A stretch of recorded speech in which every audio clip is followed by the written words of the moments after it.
betul lah. Okay. Okay, so hair removal it will never actually resolve just one session. So the period in between tu actually 1 month. Okay.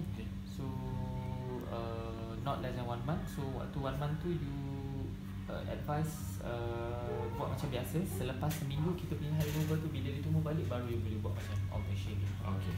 So our after 1 month. No.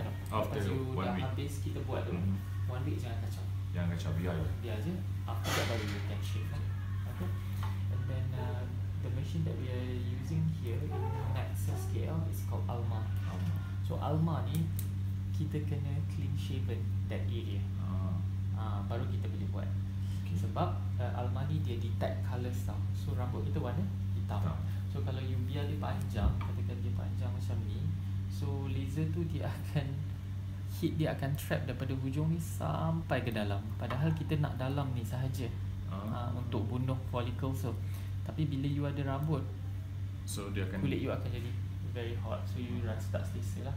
So tapi kalau patient datang pun dengan rambut kita akan shave kan untuk diorang. Okay. Lepas tu demand and then simple. Within 1 week biarlah dia macam tumbuh.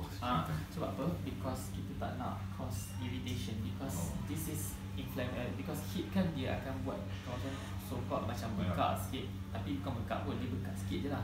So bila you shave, tempat yang bengkak dia jadi. Dia tambah lagi. So after a week you can do whatever you want. Alright.